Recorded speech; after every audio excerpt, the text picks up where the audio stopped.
In the heart of a forgotten forest stands an abandoned asylum, shrouded in mist and tales of horror. Few dare to venture near, and those who do often regret it. The local legend speaks of restless spirits and unspeakable horrors that lurk within its crumbling walls. One stormy evening, my friends and I decided to test our courage. Armed with flashlights and a sense of adventure, we entered the asylum, laughter masking our underlying fear. The air inside was thick with dust and the stench of decay, the corridors echoing with our every step. "Do you think the stories are true?" Sarah whispered, her voice trembling. "We'll find out soon enough," Mark replied, the bravest among us. We explored room after room, each more dilapidated than the last. Rusted beds, broken windows, and peeling wallpaper told tales of long-forgotten despair. In one room we found a journal, its pages yellowed and brittle. It belonged to Dr. Evelyn Thorne, the head psychiatrist who had mysteriously vanished decades ago. As we read her entries, a chilling narrative unfolded. Dr. Thorne had been experimenting on patients, using unorthodox methods to cure them. But her experiments had gone horribly wrong, driving both her and her subjects to madness. The final entry was a frantic scrawl. "The voices won't stop. They're coming for me. I must hide." Suddenly, the temperature dropped and a whispering wind filled the room. We exchanged nervous glances, our flashlights flickering. We decided to leave, but as we retraced our steps, the corridors seemed to shift and change, leading us deeper into the asylum. Panic set in as we realized we were lost. Shadows danced on the walls, and distant footsteps echoed through the halls. Sarah swore she saw a figure lurking in the darkness, but when she pointed it out, it vanished. Our laughter was now replaced by fear. We stumbled upon a room that was eerily well-preserved. In the center stood a chair, with restraints hanging from its arms. The walls were lined with shelves holding jars of preserved specimens. Mark approached the chair, noticing a blood-stained journal on the floor. As he picked it up, a cold hand gripped his shoulder. He spun around to find himself face to face with a ghostly figure, its eyes hollow and filled with torment. It was Dr. Thorne. She opened her mouth, but no sound came out. Instead, the room was filled with the deafening screams of the tortured souls trapped within the asylum. We ran, the ghostly wails pursuing us. Doors slammed shut, blocking our escape. One by one, we were separated and lost to the darkness. Sarah found herself in a small, locked room. The whispers grew louder, calling her name. She covered her ears, but they only intensified. In her final moments, she saw Dr. Thorne's journal on the floor. The last page had a single sentence: "We are all here forever." Days later, the local authorities found the asylum empty. We were never to be seen again. The townsfolk spoke in hushed tones, adding our names to the growing list of those claimed by the asylum's curse. To this day, the asylum stands as a monument to madness and horror. Those who listen closely can still hear the echoes of the past, the whispers of the lost, and the screams of the damned. Before we get into the next story, if you come for the first time, please make sure to subscribe to a channel and press the bell icon for upcoming scary stories. We need your support. Please share the stories with your friends and family. Thanks. In the small town, locals spoke of an entity known as the Watcher. According to legend, the Watcher was a malevolent spirit that haunted the dense forest on the outskirts of town, preying on those who ventured too far into its domain. Being a curious and adventurous teenager, I was always fascinated by the tales. My friends Alex and Jake and I decided to explore the forest one chilly autumn evening. Armed with nothing but flashlights and bravado, we set off, dismissing the warnings of the townsfolk as mere superstition. As we delved deeper into the woods, the canopy of trees thickened, blocking out the fading light. The air grew colder, and an unnatural silence enveloped us. Even the sound of our footsteps seemed muffled, as if the forest itself was absorbing the noise. "Do you really think the Watcher exists?" Jake asked, trying to mask his nervousness with a laugh. "It's just a story," I replied, though I couldn't shake the feeling of being watched. We came upon a clearing where an old, decrepit cabin stood.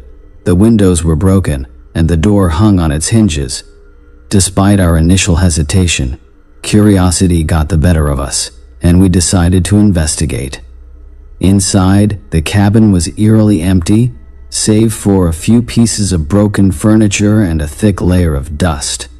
Alex found an old journal on a table and began to read aloud. It belonged to a man named Samuel Carter, who had lived in the cabin years ago. The journal detailed Samuel's encounters with the Watcher. He described seeing a shadowy figure lurking in the woods, always just out of sight. The entries became increasingly frantic, culminating in a final, chilling passage. "The Watcher is real. It wants my soul. I can hear it whispering my name." A sudden gust of wind slammed the cabin door shut, startling us. Our flashlights flickered, casting eerie shadows on the walls. I felt a cold shiver run down my spine as I glanced out the broken window. I saw movement in the trees, a dark figure watching us. "We need to leave," I whispered urgently. We hurriedly exited the cabin and made our way back through the forest. The oppressive silence was now broken by the occasional snap of twigs and the rustling of leaves, as if something was following us. The feeling of being watched intensified with every step. Suddenly, Alex screamed and fell to the ground, clutching his leg. He had tripped over a root, twisting his ankle. As Jake and I helped him up, we noticed a dark, shadowy figure standing at the edge of the clearing, its eyes glowing with a sinister light. "The Watcher," Jake muttered in terror. We moved as quickly as we could, Alex limping between us. The figure seemed to glide through the trees, always just a few steps behind. The whispers grew louder, echoing our names in the wind. Panic set in as we realized we were hopelessly lost. I spotted a faint light in the distance, the town. Summoning all our strength, we stumbled toward it, the Watcher closing in. Just as we forest, the figure stopped, its glowing eyes boring into us with an almost tangible hatred. We collapsed on the ground, gasping for breath. The townsfolk found us and took us to safety, but the experience had left us deeply shaken. We spoke of the Watcher, of the whispers, and the shadowy figure that had pursued us. No one dared to enter the forest after that night. The legend of the Watcher grew, and our story served as a grim reminder of the darkness that lurked in the woods. The Watcher remained, ever vigilant, waiting for its next prey. Blackwood Manor had stood on the outskirts of town for over a century, a grand but decaying relic of a bygone era. The locals whispered that it was cursed, haunted by the spirits of those who had died within its walls. Few dared to approach it, and those who did often spoke of eerie phenomena and ghostly apparitions. One rainy evening, my sister Lucy and I decided to explore the manor. We had heard the stories all our lives and were determined to uncover the truth. Armed with flashlights and a camera, we approached the towering structure. The iron gates creaked open, as if inviting us in. The interior of the manor was even more foreboding than we had imagined. The grand foyer was covered in dust and cobwebs, the once luxurious furnishings now rotting and decrepit. Our footsteps echoed through the empty halls as we made our way deeper into the house. "Are you sure this is a good idea?" Lucy asked, her voice barely above a whisper. "We've come this far," I replied. We explored room after room, each filled with remnants of the past. Portraits of stern-faced ancestors lined the walls, their eyes seeming to follow our every move. In the dining room, a long table was set as if for a feast, but the plates were covered in a thick layer of dust. As we ventured upstairs, the air grew colder, and an oppressive sense of dread settled over us. We reached a bedroom at the end of the hall, the door slightly ajar. Inside, we found a diary on the bedside table. It belonged to Margaret Blackwood, the last resident of the manor. Margaret's entries detailed her growing fear of a presence in the house. She wrote of hearing footsteps in the night, of seeing shadowy figures in the corners of her vision. Her final entry was particularly chilling. "They are coming for me. I can feel their cold breath. I must leave, but it's too late." As Lucy finished reading, the temperature in the room plummeted, and the door slammed shut. Our flashlights flickered, casting eerie shadows on the walls. Suddenly, a low, mournful wail echoed through the house, sending chills down our spines. "Let's get out of here," I said urgently, but the door wouldn't budge. We were trapped. The wailing grew louder, accompanied by the sound of footsteps approaching from the hallway. Lucy and I huddled together, our hearts pounding. The bedroom door slowly creaked open, revealing a ghostly figure dressed in a tattered gown.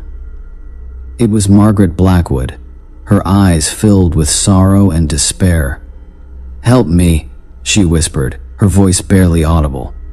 I tried to speak, but no words came out. Margaret pointed to the diary, her translucent hand passing through it. We understood.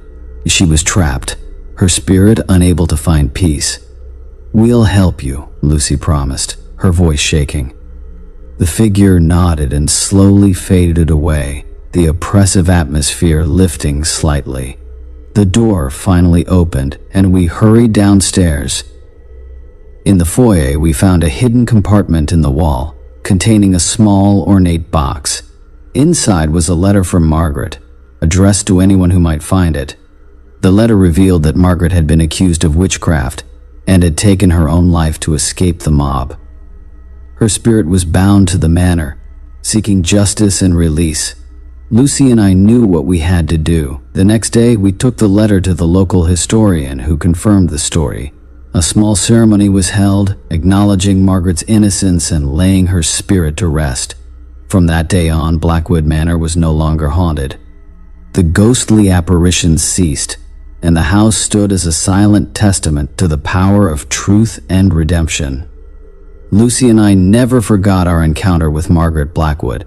We knew that the past could never be truly buried, but it could be understood and forgiven. The legend of Blackwood Manor became a tale of justice and peace, a reminder that even in death, there can be hope.